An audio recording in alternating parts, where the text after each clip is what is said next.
This is a Star News Brief. I'm Samuel Otieno. Moribund sugar farms and parastatals in the energy and transport sectors account for the largest share of the 400 billion shillings debt, spelling doom for state-owned enterprises. Treasury data, which has broken down the bills for the first time, shows that of the huge sum, state agencies are yet to remit pay-as-you-earn to the tune of 9.2 billion shillings. According to a treasury document obtained by the Star, at least 166 billion shillings is owed to contractors who executed various projects at the agencies.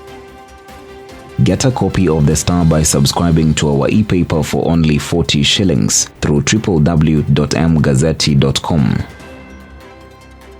Lawmakers have scheduled an inquiry into the suspected irregular payments made by the National Treasury to buy back Telkom Kenya from Helios Investments days before last year's general election. The Committee on Finance and National Planning seeks to establish the circumstances under which the National Treasury paid out 6 billion shillings in a hurry to facilitate the exit of the Mauritius-based entity. The National Assembly Committee, chaired by Kuria Kimani, who is also the Molo MP, seeks to establish if the law was followed in the disbursement of the money under Article 223 of the Constitution.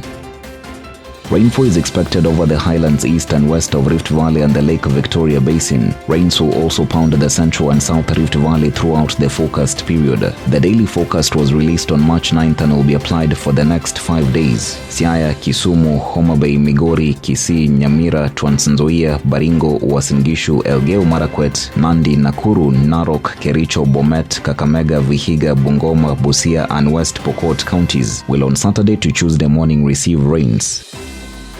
Grace Onyango was always turned off by female politicians who put their hopes on the victim card and magnanimity by male-dominated political parties to get seats. She often advised them to fight it out bravely and fairly with their male counterparts to earn their place on the decision-making table. During her decade and a half in politics, she was not afraid to face other contestants and stand for what she believed in.